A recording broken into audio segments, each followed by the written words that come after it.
د افسانې په لوري ځمه او ډېره اوږده افسانه نه ده، خو بیخي لنډه هم نه ده. ما نه ده شامله کړې شاید چې بل کوم پروګرام کې ړومبي ځل باندې به یې تاسو اورئ، نو له دې وجې نه په غور سره یې واورئ. د کتاب نوم دی د لاس کرښې، د لطف الله خیال افسانه لیکل شوې افسانه ده، د لطف الله خیال لیکل شوې افسانه ده، او د افسانې نوم دی جانانه بیرله راځه. جانانه بیرله راځه د افسانې نوم دی. نو په دغه هیله در سره شریکوم چې ستاسو خوښه شي، نو ستاسو پام او ستاسو توجه ورته غواړم. جانانه بیرله راځه.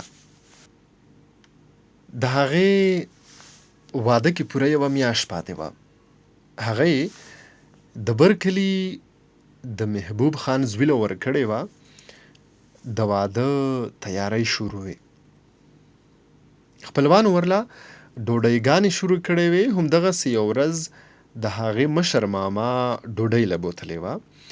یو 10 شپې وکړې او په بله ورځ ورور ایمل سره ګاډي کې واپس کور ته را روانه وه. ورسره د ماما لور نازنینه هم وه، خو چې موټر د غټ سړک نه د کلي کچه لارې ته راتاو شو، ګاډي ګړبه ګړبه شروع کړه. ایمل ګاډي ودرو، ورکوز شو، چې وې کتل د ګاډي ټیر پنچر و. اوس ایمل ته د ټیر بدلولو مرحله را پیښه شوه. ایمل هغوی ته خواست وکړو او د سړک غاړې سره نږدې د پټي بل سر ته ولاړې یو د بیرې ونې پلوي اشاره وکړه چې ډېره زړه ښکارېده. ډېر ګڼ سوری و چې دلته کښېنئ. دواړه ګاډي نه کوزې شوې او د بیرې طرف ته روانې شوې. بختوره لږه پښه نیولې شوه، خو بیا دواړه د ونې ګڼ سوري ته کښېناستې. بیره ښه زړه وه. بختورې پېژنده او هغې ورته داسې ډډه وواله لکه چې ماشوم د مور سینې ته ډډه شي. یو سوړ اسویلی یې وښکو او د مخې سره د خیالونو او تصوراتو دنیا کې ډوبه شوه او د تیر ژوند سمندر کې غوپې وهل شروع کړل او خپل ماضي کې یې سلټول شروع کړل. 6 کاله وړاندې د هغې ملګرې ګلپري به بزې سرولې او بختورې او نورو ملګرو سره به یې لوبې هم کولې.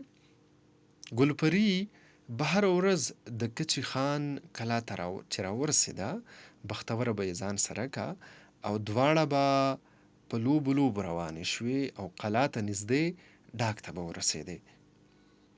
فرید چې د تاجي زوی و، یو غریب هلک و او دغه وخت هغه هم د دوی په عمر و. هغه به هم دغلته خپلې خور ګلپري سره بزې سرولې او دواړو به بختورې سره لوبې هم کولې.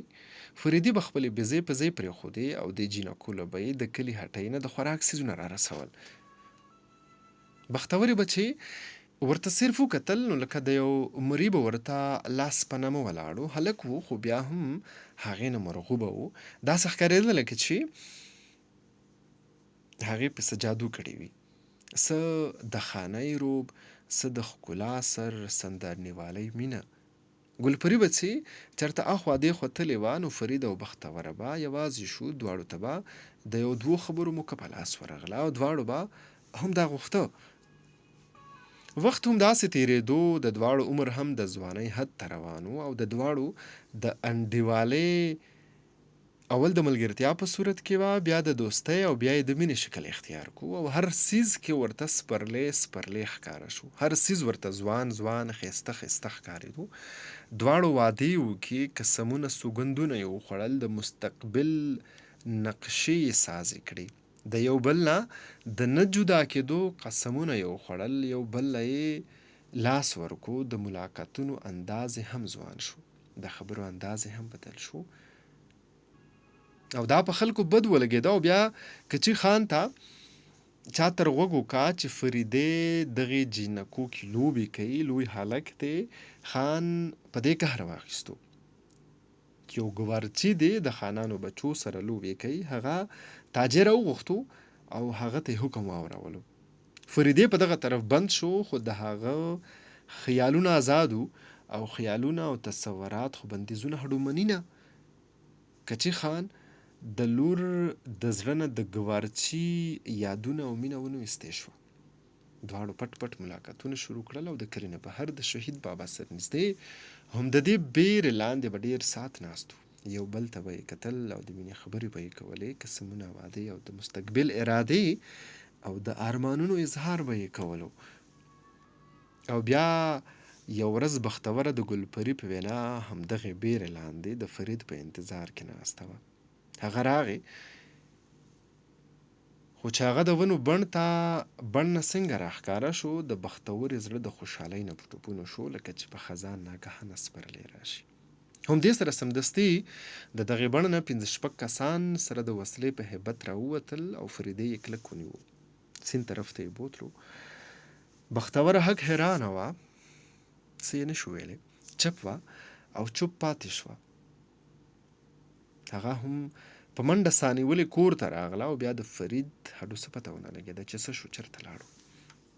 او بختوره هم دغسې د تیر ژوند د سمندر په چپو کې ډوبه وه او دغې چپو سره په مقابله وه. سترګې یې پټې کړې وې، بیرې ته ډډه شوې وه، بالکل خاموشي وه، تش د مارغانو اوازونه وو.